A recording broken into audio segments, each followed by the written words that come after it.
Hello বন্ধুরা, আজকে তৈরি করে দেখাবো ভীষণ মজা আর খুব সহজেই রান্না করা যায় একটা রেসিপি,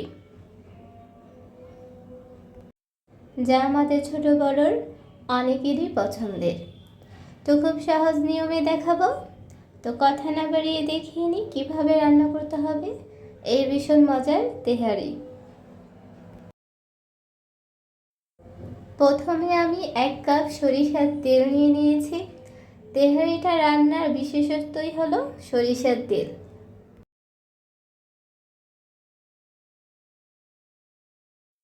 তেলটা সামান্য গরম হয়ে গেলে এখানে গরম মশলা অ্যাড করে দেব। এখানে আমি গরম মশলা, তেজপাতা, দারচিনি, লবঙ্গ, এলাচ এগুলো নিয়েছি, আর নিয়েছি হলো গোলমরিচ। এগুলোকে হালকা একটু ভেজে নেব।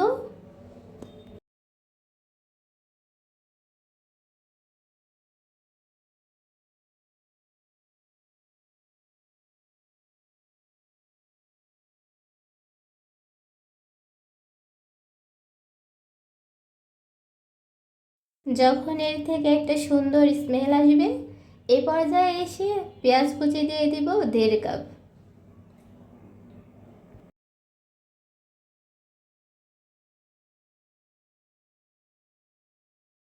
পেঁয়াজটাকে বেশি ভাজার প্রয়োজন নেই, পেঁয়াজের থেকে কাঁচা গন্ধটা চলে গেলেই হবে। পেঁয়াজটা ভাজা হয়ে গেলে এখানে মাংসগুলো দিয়ে দিতে হবে। এখানে গরুর মাংস আছে, মাংসগুলোকে আমি এভাবে ছোট ছোট করে টুকরো করে নিয়েছি।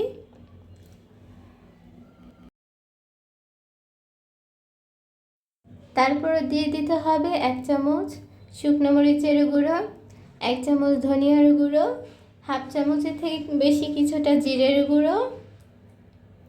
এখানে ভাজা জিরের গুঁড়ো ব্যবহার করেছি। দিয়ে দিতে হবে স্বাদ মতো লবণ। এই সব কিছুকে ভালো করে মিশিয়ে নিতে হবে।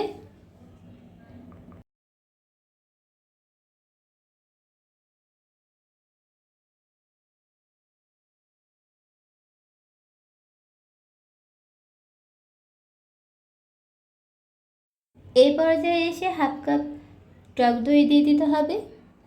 এইখানে আমি প্যাকেট মশলা ব্যবহার করছি, তবে কেউ চাইলে ঘরোয়া মশলা দিয়েও রান্না করা যাবে। এখানে আমি প্যাকেট মশলা অর্ধেকের বেশিটা দিয়ে দিলাম। আর দিয়ে দিতে হবে আদা রসুন বাটা। এখানে আমি 3 চামচ পরিমাণ দিয়েছি। সব কিছুকে ভালো করে মিশিয়ে কষিয়ে নেব।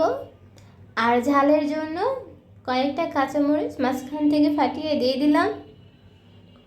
এখানে ঝালের পরিমাণটা কে কেমন খাবে সেভাবে দিয়ে দিলেই হবে। এইখানে আমি কোনো পানি ব্যবহার করিনি, মাংস থেকে যে পানিটা বের হয়েছে সেটা দিয়ে আমি ভালো করে কষিয়ে নেব যতক্ষণ না এটা শুকিয়ে যাচ্ছে।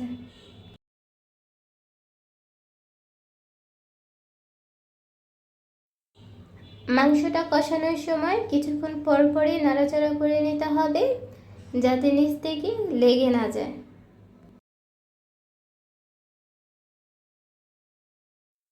মাংসটা থেকে যখন তেল ভেসে উঠবে, এ পর্যায়ে এসে আমি গরম পানি দিয়ে দিব। এখানে মাংসটা সিদ্ধ করার জন্য যতটুকু পানির প্রয়োজন হয় সেভাবে দিতে হবে।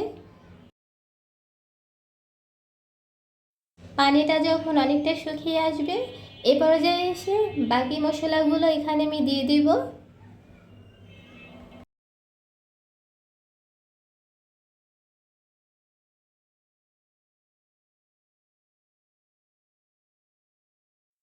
এই পর্যায়ে এসে মাংসটা সিদ্ধ হয়ে গেছে, এগুলোকে আমি আলাদা একটা পাত্রে উঠিয়ে নিব।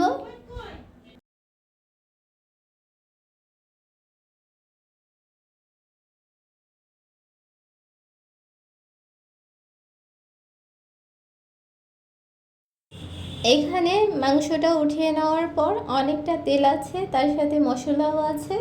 এখানে আমি 1.5 লিটার পানি নিয়ে নেব। আমি 1 কেজি চালের জন্য 1.5 লিটার পানি নিয়েছি, এটাকে ফুটিয়ে নিতে হবে।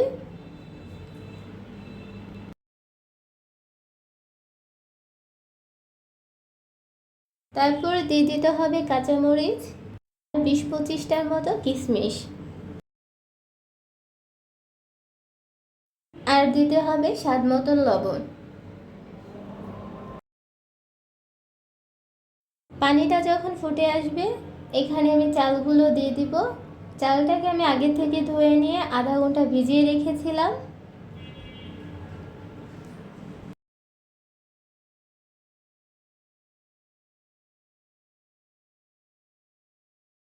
চালটা দেওয়া হয়ে গেলে ভালো করে নাড়িয়ে চাড়িয়ে মিশিয়ে নিতে হবে যাতে দলা পেকে না থাকে।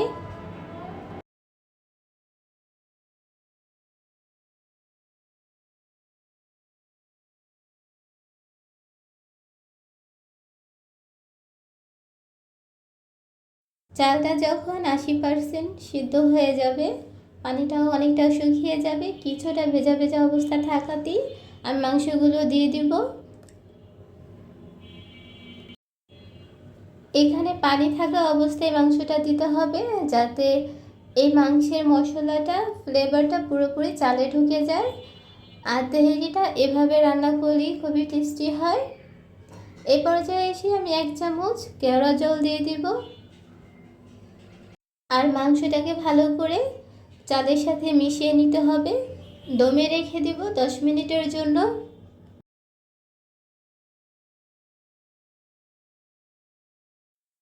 প্রায় 10 মিনিট পর এটাকে আবার নাড়াচাড়া করে মিশিয়ে নিতে হবে।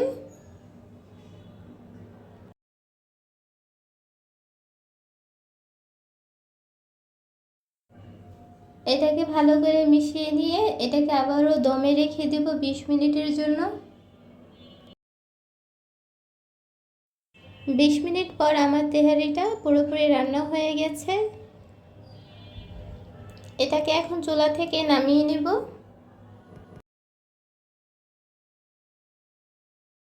তৈরি হয়ে গেছে খুব সহজে আর ভীষণ মজার তেহারি। পুরান ঢাকার হোটেলগুলোতে এভাবেই রান্না করা হয় আর এটা খেতে ভীষণ মজার হয়। বন্ধুরা, এভাবে ট্রাই করে দেখতে পারো, আশা করি তোমাদেরও ভালো লাগবে।